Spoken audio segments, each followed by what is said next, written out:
Hello and welcome again.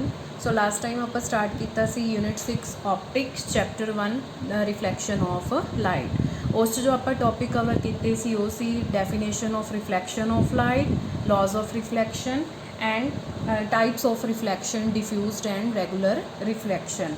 सो अज आप नवा आर्टिकल स्टार्ट करन जा रहे हैं, that is the number of images formed by two plane inclined mirrors.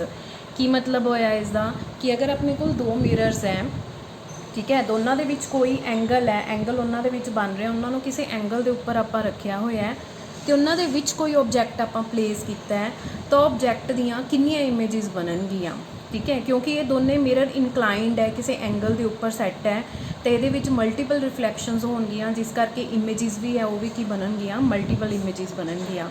सो आप स्टार्ट करते हैं तो देखते हैं कि किस फॉर्मूले के अकॉर्डिंगली आप फाइंड कर सकते हैं the number of images form. So let start the article. So सब तो पहला आप कंसीडर करते हैं कि M1 and M2 are two plane mirrors, दो अपने को प्लेन मिरर हैं M1 and M2। Theta is the angle between the mirrors, दोनों मिरर्स के विच जो एंगल है किन्ने डिग्री ते इंक्लाइंड है, दैट इज़ एंगल थीटा, ठीक है। Next we place an object P in between the two mirrors. So P की अपने को object place between the mirrors. Let हुण आप कंसीडर करते हैं कि इस ऑब्जैक्ट दियाँ जो एक मिरर दो मिरर्स के विच पे है, किसी एंगल के उपर इंक्लाइंड है थीटा, उहदियां कितनियां इमेजिज बन रही हैं, suppose n is the number of images formed, ठीक है। So how to calculate n नूं आपां कैलकुलेट करांगे by using this formula, that is n is equal to 360 degree divided by theta minus 1, ठीक है। बट इसनूं यूज़ करन दा rule है, इस दे विच आपां नूं देखना पएगा कि वैल्यूज़ किस तरह आउणगियां तो इमेजिज अपने कोले कितनियां बननगियां।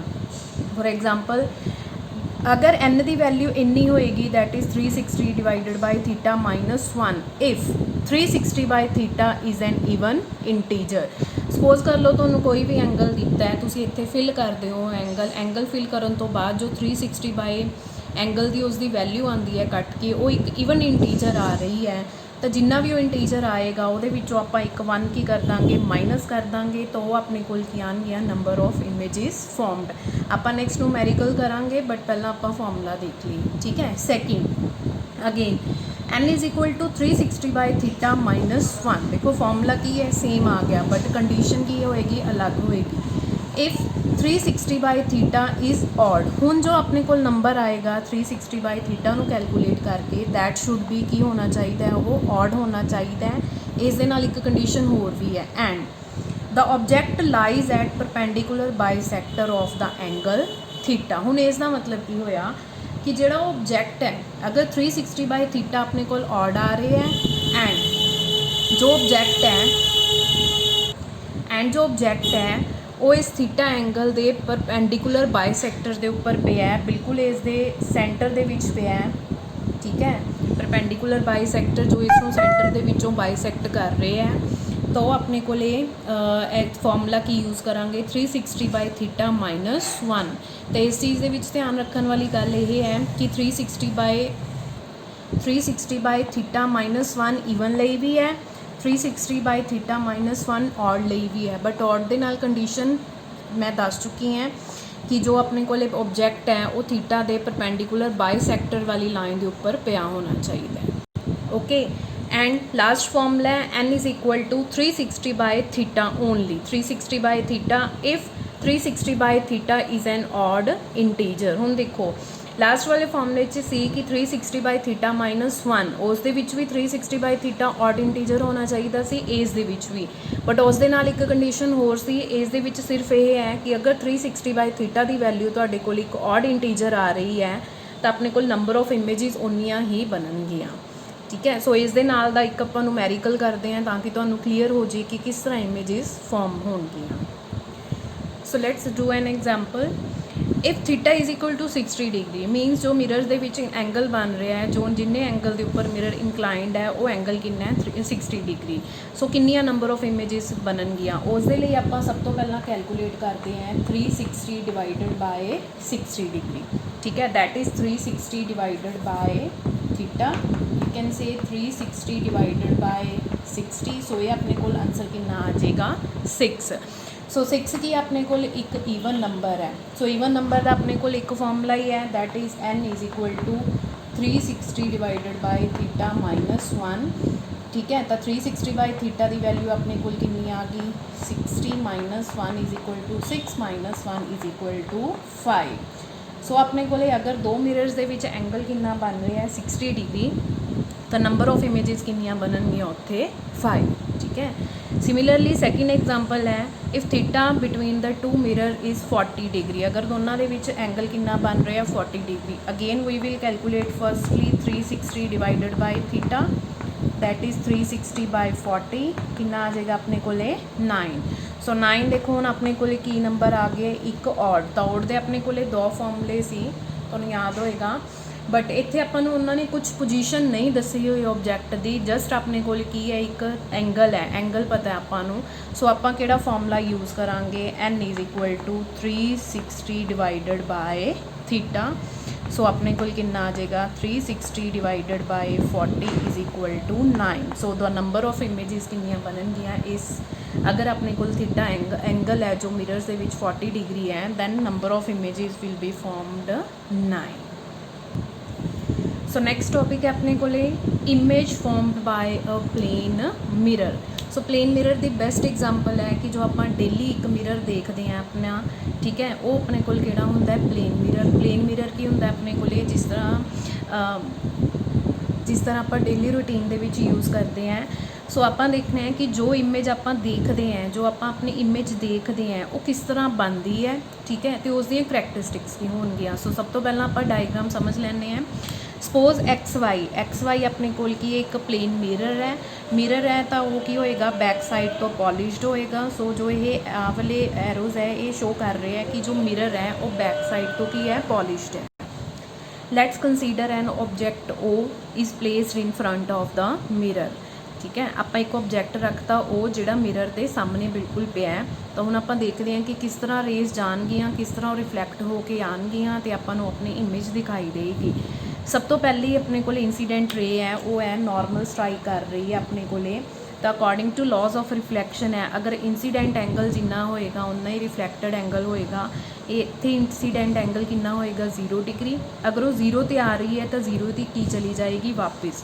सो ये जो एरो है ये शो कर रहा है कि इमेज की रे की है इंसीडेंट हो रही है, ठीक है, और ये एरो की शो कर रहे हैं कि जो रे है वो वापस जा रही है सेम पाथ नू ट्रेस करके। ठीक है, दूसरी आप इंसीडेंट रे कंसीडर करते हैं ओ ए अगेन एक अनदर इंसीडेंट रे है, एक किसी एंगल ते जाके स्ट्राइक करेगी, उत्थे आपां की बनाया नॉर्मल बनाया, angle of incidence angle of reflection. ठीक है, तो ये की कर जाएगी रिफ्लैक्ट कर जाएगी।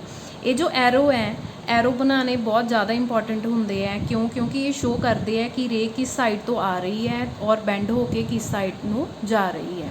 ठीक है, सो ये हो गया अपने को इंसीडेंट रे दा एरो, और ये जो एरो है ये शो कर रहा है कि ये रे इस तरह आके ए पॉइंट के उपर स्ट्राइक करके तो वापस जा रही है। ठीक है, दूसरी आप इंसीडेंट रे कंसीडर करते हैं ओ बी, एक होर इंसीडेंट रे है जो बी पॉइंट ते जाके स्ट्राइक करती है। अगेन आप उत्थे नॉर्मल ड्रॉ करांगे, आई एंगल आर एंगल बनावांगे। ठीक है, तो according to laws of reflection ये एंगल भी की हो जाएगी रिफ्लैक्ट हो जाएगी वापस। हुण इस दे उपर मैं दो एरो शो किए हैं। ठीक है, तुसी देख सकते हो दो एरोज़ है अपने को, दो एरोज़ सिर्फ इस परपज़ लिए शो किए हैं क्योंकि आप दो रेज़ की कर रहे हैं यूज़ कर रहे हैं ताकि आपू ईजिली डिफरेंशिएट हो सके कि केड़ी रे किस पॉइंट पर इंसीडेंट होकर रिफ्लैक्ट कर रही है। ठीक है, सो टर्म्स देख लो अपने को, टर्म्स अपने को की हो जाएगियाँ एक्स वाई की अपने को एक प्लेन मिरर है जो बैक साइड तो पॉलिश्ड है। O is the object, I is the position of the image, O A and O B are the incident ray, L and B M are the reflected ray. ठीक है, हुण image किस तरह बनेगी देखो ध्यान नाल, जो ये दो रेज़ है A L and B M, ये की हो रही हैं स्प्रैड हो रही हैं, ये आपस दे विच मिल नहीं रही, बट ये अगर आप इन्होंने रेज़ नू बैक एक्सटेंड करते हैं, बैक एक्सटेंड करके जिस पॉइंट ते तिन्ने रेज़ आपस दे विच मिलनगियां तो अपने को उत्थे की बनेगी इमेज बनेगी। ठीक है, इस तरह की इमेज है जो बैक एक्सटेंड होकर रेज़ मिलती हैं, उस इमेज नू किहड़ी इमेज कहते हैं वर्चुअल इमेज। ਵਰਚੁਅਲ ਇਮੇਜ ਹੈ, ਵਰਚੁਅਲ ਹੈ ਤਾਂ ਇਸ ਨੂੰ ਆਪਾਂ ਸਕਰੀਨ ਤੇ ਓਬਟੇਨਡ ਨਹੀਂ ਹੋ ਸਕਦੀ। ਸੋ ਇੱਕ ਪੁਆਇੰਟ ਧਿਆਨ 'ਚ ਰੱਖਿਓ, ਅੱਗੇ ਆਪਾਂ ਰੇ ਡਾਇਗ੍ਰਾਮ ਕਰਨੇ ਹੈ ਕਿ ਅਗਰ ਦੋ ਜਾਂ ਦੋ ਤੋਂ ਵੱਧ ਰੇਜ਼ ਆਫਟਰ ਰਿਫਲੈਕਸ਼ਨ ਐਕਚੁਅਲੀ ਦੇ ਵਿੱਚ ਮੀਟ ਕਰਨਗੀਆਂ ਤਾਂ ਉਹ ਇਮੇਜ ਬਣੇਗੀ ਆਪਣੇ ਕੋਲੇ ਰੀਅਲ। ਠੀਕ ਹੈ, ਅਗਰ ਆਪਾਂ ਉਹਨਾਂ ਨੂੰ ਇਸ ਤਰ੍ਹਾਂ ਬੈਕ ਐਕਸਟੈਂਡ ਕਰਦੇ ਹਾਂ, ਬੈਕ ਐਕਸਟੈਂਡ ਕਰਨ 'ਤੇ ਉਹ ਮਿਲ ਰਹੀਆਂ, ਇਹ ਆਪਾਂ ਨੂੰ ਅਪੀਅਰ ਹੋ ਰਿਹਾ ਕਿ ਉਹ ਮਿਲ ਰਹੀਆਂ ਬਟ ਉਹ ਐਕਚੁਅਲੀ ਦੇ ਵਿੱਚ ਨਹੀਂ ਮਿਲ ਰਹੀਆਂ, ਤਾਂ ਉਦੋਂ ਜਿਹੜੀ ਇਮੇਜ ਹੈ ਉਹ ਇਮੇਜ ਆਪਣੇ ਕੋਲ ਕਿਹੜੀ ਬਣੇਗੀ, ਵਰਚੁਅਲ। ਰੀਅਲ ਇਮੇਜ ਨੂੰ ਆਪਾਂ ਸਕਰੀਨ 'ਤੇ ਓਬਟੇਨ ਕਰ ਸਕਦੇ ਹਾਂ ਬਟ ਵਰਚੁਅਲ ਇਮੇਜ ਨੂੰ ਆਪਾਂ ਸਕਰੀਨ 'ਤੇ ਓਬਟੇਨ ਨਹੀਂ ਕਰ ਸਕਦੇ।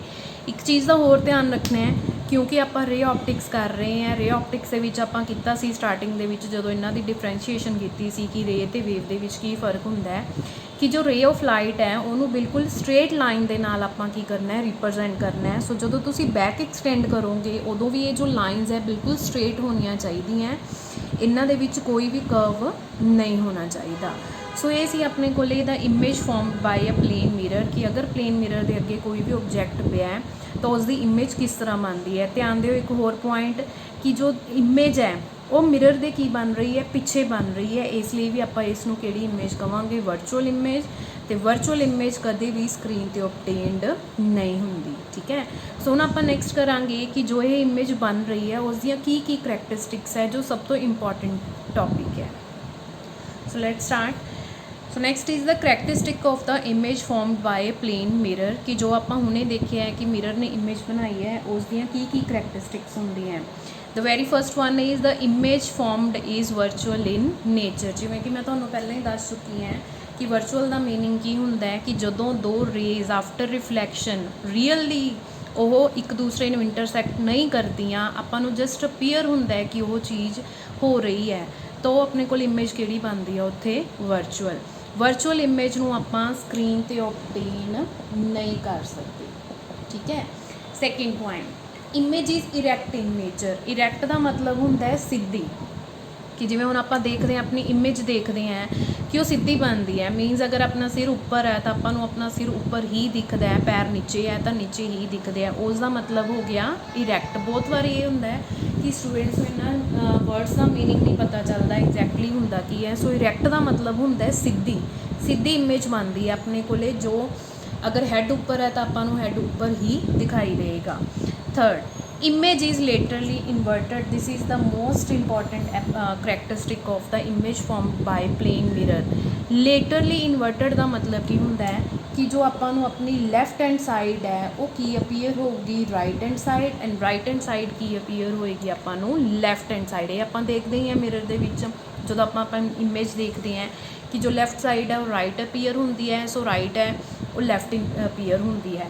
ਹੁਣ ਇੱਥੇ ਵੀ ਬੱਚੇ ਕਨਫਿਊਜ਼ਨ ਕ੍ਰੀਏਟ ਕਰਦੇ ਆ ਇਸ ਵਰਡ ਦੇ ਵਿੱਚ, ਇਨਵਰਟਡ, ਉਹ ਲੇਟਰਲੀ ਛੱਡ ਦਿੰਦੇ ਆ। ਠੀਕ ਹੈ, ਉਹ ਲਿਖਦੇ ਨਹੀਂ ਕਿਉਂਕਿ ਔਖਾ ਲੱਗਦਾ ਹੈ, ਇਨਵਰਟਡ। ਤਾਂ ਧਿਆਨ ਦਿਓ ਕਿ ਇਨਵਰਟਡ ਦਾ ਮਤਲਬ ਇਹ ਹੋ ਜਾਊਗਾ ਇੱਥੇ ਪੁੱਠੀ। ਇਨਵਰਟਡ ਦਾ ਮਤਲਬ ਇਹ ਹੈ ਕਿ ਅਗਰ ਆਪਾਂ ਓਬਜੈਕਟ ਇਸ ਤਰ੍ਹਾਂ ਰੱਖਿਆ ਹੈ ਤਾਂ ਆਪਾਂ ਨੂੰ ਇਮੇਜ ਉਸ ਦੀ ਕਿਸ ਤਰ੍ਹਾਂ ਮਿਲੂਗੀ, ਇਨਵਰਟਡ ਮਿਲੇਗੀ, ਪੁੱਠੀ ਮਿਲੇਗੀ। ਇਰੈਕਟ ਦਾ ਮਤਲਬ ਹੈ ਕਿ ਅਗਰ ਆਪਣੇ ਕੋਲੇ ਓਬਜੈਕਟ ਇਸ ਤਰ੍ਹਾਂ ਪਿਆ ਤਾਂ ਇਮੇਜ ਵੀ ਆਪਾਂ ਨੂੰ ਇਸ ਤਰ੍ਹਾਂ ਹੀ ਮਿਲੇਗੀ। ਠੀਕ ਹੈ, ਹੁਣ ਕਲੀਅਰ ਹੋਇਆ ਤੁਹਾਨੂੰ। ਇਰੈਕਟ ਦਾ ਮਤਲਬ ਅਗਰ ਓਬਜੈਕਟ, ਐਰੋ ਦਾ ਮਤਲਬ ਹੈ ਕਿ ਇੱਕ ਪੋਜੀਸ਼ਨ ਦਿੱਤੀ ਹੈ ਆਪਾਂ ਨੂੰ, ਉਸ ਨੂੰ ਇੱਕ ਆਈਡੈਂਟਿਟੀ ਦਿੱਤੀ ਹੈ। ਠੀਕ ਹੈ, ਕਿ ਅਗਰ ਇਹ ਉੱਪਰ ਹੈ ਤਾਂ ਆਪਾਂ ਨੂੰ ਇਮੇਜ ਵੀ ਐਰੋ ਉੱਪਰ ਹੀ ਮਿਲੇਗਾ। ਬਟ ਇਨਵਰਟਡ ਦਾ ਮਤਲਬ ਹੁੰਦਾ ਹੈ ਕਿ ਅਗਰ ਆਪਾਂ ਐਰੋ ਉੱਪਰ ਹੈ, ਠੀਕ ਹੈ, ਓਬਜੈਕਟ ਦਾ, ਤਾਂ ਇਮੇਜ ਆਪਾਂ ਨੂੰ ਉਸ ਦੀ ਕੀ ਮਿਲ ਰਹੀ ਹੈ, ਐਰੋ ਨੀਚੇ ਮਿਲ ਰਿਹਾ ਹੈ, ਤਾਂ ਮੀਨਸ ਇਮੇਜ ਕੀ ਹੋਏਗੀ, ਇਨਵਰਟਡ। ਤਾਂ ਅਗਰ ਤੁਸੀਂ ਇਕੱਲਾ ਇੱਥੇ ਇਨਵਰਟਡ ਵਰਡ ਯੂਜ਼ ਕਰੋਗੇ ਤਾਂ ਇਹ ਗਲਤ ਹੋ ਜਾਏਗਾ। ਲੇਟਰਲੀ ਇਨਵਰਟਡ, ਇਹ ਦੋਨੇ ਵਰਡਸ ਆਪਸ ਦੇ ਵਿੱਚ ਇਕੱਠੇ ਹੈ। ਠੀਕ ਹੈ, ਸੋ ਲੇਟਰਲੀ ਇਨਵਰਟਡ ਦਾ ਮਤਲਬ ਕੀ ਹੁੰਦਾ ਹੈ ਕਿ ਜੋ ਲੈਫਟ ਹੈਂਡ ਸਾਈਡ ਹੈ ਉਹ ਰਾਈਟ ਅਪੀਅਰ ਹੋਏਗੀ, ਜੋ ਰਾਈਟ ਹੈਂਡ ਸਾਈਡ ਹੈ ਉਹ ਕੀ ਆਪਣੇ ਨੂੰ ਅਪੀਅਰ ਹੋਏਗੀ, ਲੈਫਟ ਹੈਂਡ ਸਾਈਡ। ਠੀਕ ਹੈ, next is size of object and image is same. ਜੋ ਆਪਣਾ ਸਾਈਜ਼ ਹੈ, ਮੀਨਸ ਆਪਾਂ ਜਿੰਨੇ ਮਿਰਰ ਦੇ ਆਪਣਾ ਜੋ ਹਾਈਟ ਹੈ ਉਹ ਆਪਾਂ ਨੂੰ ਕੀ ਦਿਖੇਗੀ, ਸੇਮ ਦਿਖੇਗੀ। ਇਹ ਨਹੀਂ ਹੋਏਗਾ ਕਿ ਆਪਾਂ ਨੂੰ ਹਾਈਟ ਆਪਣੀ ਵੱਧ ਕੇ ਦਿਖੇਗੀ ਜਾਂ ਹਾਈਟ ਆਪਣੀ ਘੱਟ ਕੇ ਦਿਖੇਗੀ। ਠੀਕ ਹੈ, and the last one is distance of the object and image from the mirror are equal. ਇਸ ਦਾ ਮਤਲਬ ਕੀ ਹੋਇਆ ਕਿ ਅਗਰ ਸਪੋਜ਼ ਕਰ ਲਓ ਇਹ ਮਿਰਰ ਹੈ, ਠੀਕ ਹੈ, ਇੱਥੇ ਆਪਣੇ ਕੋਲ ਓਬਜੈਕਟ ਪਿਆ, ਕਿੰਨੇ ਡਿਸਟੈਂਸ 'ਤੇ ਪਿਆ, ਐਕਸ 'ਤੇ, ਤਾਂ ਮਿਰਰ ਦੇ ਪਿੱਛੇ ਵੀ ਆਪਾਂ ਨੂੰ ਐਕਸ ਡਿਸਟੈਂਸ 'ਤੇ ਹੀ ਆਪਣੀ ਕੀ ਮਿਲੂਗੀ, ਇਮੇਜ ਮਿਲੇਗੀ। ये नहीं होएगा कि डिस्टेंस घट या वध हो जाएगा। बट ये जो प्रॉपर्टी है स्पैशली करैक्टरिस्टिक्स है वो किहड़ी इमेज दी है, that is image formed by a plane mirror. ठीक है, सो अज दे लई इन्ना ही। सो नैक्सट वीडियो दे विच आपां स्टार्ट करांगे spherical mirrors. Till then take care, bye bye.